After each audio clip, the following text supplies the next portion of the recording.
Episode 1। रित बनी रेहान की केयर टेकर। नमस्कार आप सभी को। मैं आशा करती हूँ कि आपको मेरी ये कहानी बेहद पसंद आएगी। तो चलिए बढ़ते हैं इस कहानी की तरफ। तुम्हें आज रात की पार्टी के लिए मेरी गर्लफ्रेंड बनना होगा, रेहान अपनी केयर टेकर रित से ठंडे स्वर में बोला।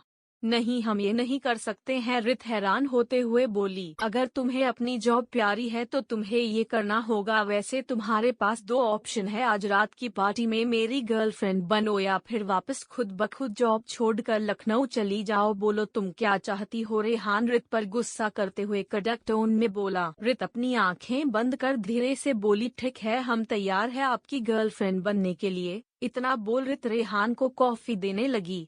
6 दिन पहले फ्लैशबैक। रित, जिसकी बड़ी बड़ी कजराली आंखें, लंबे घने काले बाल, मैदे की तरह सफेद चेहरा, लंबी हाइट, जो अभी सिर्फ 19 साल की लड़की है। रित लखनऊ के गाजीपुर गांव में रहने वाली बहुत ही गरीब घर की लड़की है। रित आज अपने ही घर के दरवाजे पर खड़ी एक लेटर को अपने हाथ में लेकर बस रोए जा रही थी, पर उसकी बिलकती हुई आवाज, उसकी तड़प सुनने वाला वहाँ कोई भी मौजूद नहीं था। रित वही अपने घर के दरवाजे पर बैठकर रोते हुए दरवाजे को पटकते हुए बोली, चाचा जी प्लीज दरवाजा खोलें, हम कहाँ जाएंगे, हमारा इस दुनिया कोई भी नहीं है। इतना बोल रित और बिलक बिलक कर रोने लगी। दरअसल रित लखनऊ में अपने चाचा जी और चाची जी के साथ रहती थी। रित के पिता उमाकांत जी मुंबई में बहुत ही बड़े बिजनेसमैन वीरेंद्र रायचंद के घर में ड्राइवर का काम करते थे। आज से ठीक 2 महीने पहले रित के पिता उमाकांत जी जब अपनी बेटी रित के पास वापस लौटकर लखनऊ आए तो उसके कुछ समय बाद ही उनकी हार्ट अटैक के वजह से मौत हो गई, जिसके बाद रित पूरी तरह टूट चुकी थी। रित के पिता उमाकांत जी के जाने के बाद रित के चाचा चाची उसके साथ बहुत ही बुरा सलूक करते थे और आज वो रित को घर से निकाल दिए थे। रित के चाचा ने रित को घर से निकलते वक्त उसके हाथ में एक लेटर थमा दिए जो उसके पिता ने उसके लिए मरने से पहले लिखा था। रित वहीं दरवाजे पर बैठी रोते हुए उस लेटर को खोलकर पढ़ती है। उस लेटर को पढ़ते ही रित उसे अपने सीने से लगाकर अचानक एकदम से खड़ी होती है और हिम्मत करते हुए बोली, हम जाएंगे बाबा, मुंबई हम जरूर जाएंगे। उस लेटर में लिखा था, रित बेटा, मैं चाहता हूँ तुम मेरे इस दुनिया चले जाने के बाद तुम अपने चाचा चाची पर बोझ न बनो। मैं ये जानता हूँ कि वो तुम्हें मेरे जाने के बाद नहीं अपनाएंगे, इसलिए हम चाहते हैं आप मुंबई हमारे मालिक के यहाँ चली जाए। एक ही मात्रा वो आपके लिए जरूर कुछ करेंगे। हमें काफी अफसोस है कि हम मरने से पहले आपके लिए कुछ कर न सके, पर तुम भी हमारी मजबूरी को समझो और मुंबई के इस पते पर चली जाओ। फिर उसके नीचे वीरेंद्र रायचंद के घर का एड्रेस लिखा था। रित अभी पूरी तरह से टूटी थी, लेकिन वो अपनी हिम्मत जुटाते हुए अपने घर के ही दरवाजे के बस अपने साथ अपने पिता के लेटर को लेकर मुंबई के लिए निकल पड़ी। रित के पास अभी 2000 रुपए थे जो उसे उसके चाचा ने उस लेटर के साथ दिए थे। 24 घंटे के अंदर रित मुंबई पहुंची। रित पूरी रास्ते बस रोती हुई आई थी, जिसकी वजह से उसकी आंखें बुरी तरह लाल हो चुकी थी। मुंबई पहुंचते ही रित एक व्यक्ति से उसके पिता द्वारा पते को पूछते हुए बोली, सर ये एड्रेस कहाँ का है, क्या आप हमें बता सकते हैं। वो व्यक्ति एक नजर रित की तरफ देखता है, फिर उससे बोला, क्या बात है, तुम्हारी आंखें क्यों लाल है। रित अपने ऊपर गौर फरमाते हुए बोली, वो कुछ नहीं, बस आप हमें इस पते के बारे में बता दीजिए।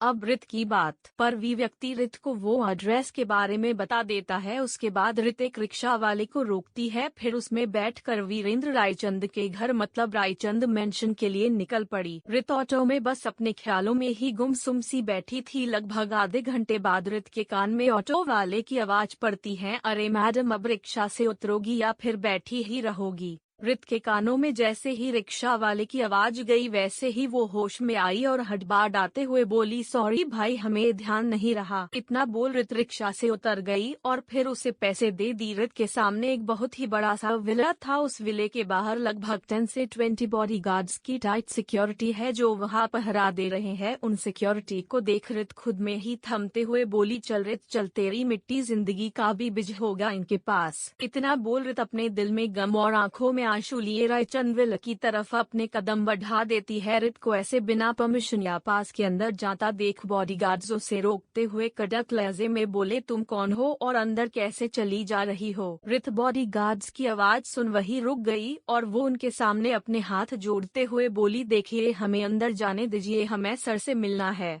रित की बात पर बॉडीगार्ड्स एक नजर रित को पूरा ऊपर से नीचे तक देखते हैं। रित की हालत बहुत बुरी थी, उसने कोई पुरानी सूट सलवार पहना था और गले में दुपट्टा लटकाया था। रित के लंबे काले घने बाल जिसे रित ने गूंथ कर चोटी बनाया था। रित के चेहरे पर एक भी मेकअप नहीं थे। रित के होठ जो गर्मी के मारे सूख रहे थे। हालांकि रित दिखने में तो बेहद हसीन और खूबसूरत है। रित को देख फिर से एक बार बॉडीगार्ड्स बोले, तुम्हें क्यों सर से मिलना है? रित रोते हुए बोली, हम सर जी के रिवर उमाकांत जी की बेटी है। हमारे पिता की मृत्यु हो गई है, इसलिए हमें सर जी से कुछ मदद चाहिए। कृपा करके हमें अंदर जाने दे। इतना बोल रित उनके सामने अपने दोनों हाथ जोड़े कर खड़ा हो गई। उसके आंखों से लगातार आंसू बहे जा रहे थे। वही सभी बॉडीगार्ड्स उमाकांत जी को बेहद अच्छे तरीके से जानते थे और जब उन्हें उमाकांत जी के मौत के बारे में पता चला तो उन्हें काफी दुख हुआ और वो रित की हालत को समझ रहे थे। इसलिए वो रित से बोले, ठीक है, तुम अंदर जा सकती हो।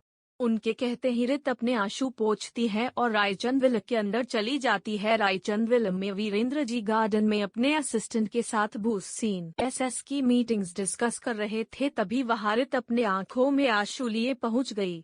वीरेंद्र जी की नजर रित पर गई तो एक पल के लिए वो रित की हालत देख चिढ़ गए। वही रित उनके सामने अपने दोनों हाथ जोड़ खड़ी हो गई और रोते हुए बोली, सर प्लीज हमारी मदद कीजिए, प्लीज सर। वीरेंद्र जी बोले, मदद चाहिए था तो बाहर बॉडीगार्ड से कह देती, तुम्हें अंदर आने की क्या जरूरत थी? रित उनके तरफ उमाकांत जी का वो लेटर बढ़ाते हुए बोली, सर इसे एक बार पढ़ लीजिए प्लीज। रित रिक्वेस्ट करने लगी। रित की रिक्वेस्ट को देखकर वीरेंद्र जी अपने असिस्टेंट महेश को इशारा किए तो महेश रित के हाथ से उस लेटर को लेकर पढ़ने लगा। कुछ ही देर में महेश उस लेटर को पढ़ लेता है और फिर लास्ट में बोला, सर ये ड्राइवर उमाकांत की बेटी है। महेश की बात सुन वीरेंद्र जी बोले, सुन के अफसोस हुआ कि अब उमाकांत इस दुनिया में नहीं रहे। बोलो तुम्हें कितने पैसे मदद के लिए चाहिए? रित रुआसी आवाज में बोली, सर हमें पैसे नहीं चाहिए सर, आप प्लीज हमें यहाँ कोई भी नौकरी दे दीजिए, हम 12वीं पास है सर। रित की बात पर वीरेंद्र जी गौर फरमाते हुए बोले, हमारे यहाँ अभी सारे सर्वेंट्स फुल है, इसलिए तुम ये चेक रख लो। इतना बोल वीरेंद्र जी रित की तरफ 5 लाख रुपए का एक चेक बढ़ा देते हैं, पर रित उस चेक को नहीं लेती है। वही टेबल पर उस चेक को रखकर वो रुआसी चेहरे के साथ वहां से जाने लगी। तभी पीछे से एक आवाज आई, तुम हमारे बेटे रेहान की केयर टेकर बन सकती हो। रित के कान में जैसे ही ये गया वो पीछे पलटी तो वहां वीरेंद्र जी की पत्नी कोमल जी थी। कोमल जी और वीरेंद्र जी दोनों को उमाकांत जी का काम और उनकी ईमानदारी बेहद पसंद थी, इसलिए कोमल जी नहीं चाहती थी कि उनके जाने के बाद उनकी बेटी को यहाँ कोई काम नहीं दिया जाए। वही वीरेंद्र जी भी कोमल जी की बात सुन एक पल के लिए खुश हुए। रित खुशी से बोली, क्या आप सच कह रही हैं? आप हमें नौकरी देंगी? आपका बहुत बहुत धन्यवाद। कोमल जी मुस्कराते हुए बोली, ठीक है, तुम कल से ही काम शुरू करो, अभी जाओ आराम कर लो। इतना बोल कोमल जी एक मेड शिला की तरफ देखते हुए बोली, शिला इसे इसके कपड़े और रूम दोनों दिखा दो, जाओ। कोमल जी के कहने पर रित शिला के साथ चली गई। रित और शिला के जाने के बाद वीरेंद्र जी थोड़ा झिझकते हुए कोमल जी से बोले, ये आप क्या कर रही है, आपको पता है ना?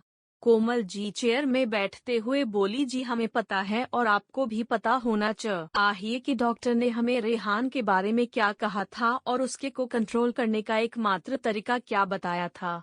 वीरेंद्र जी बोले, हम बात तो सही है, पर वीरेंद्र जी की बात को कोमल जी काटते हुए बोली, पर कुछ नहीं, हमें रित में वो छवि लगी कि वो हमारे बेटे के गुस्से को कंट्रोल कर सके और डॉक्टर ने भी तो यही कहा था कि अगर रेहान के पास हर वक्त कोई शांत मिजाज का इंसान रहे तो वो भी उसके मिजाज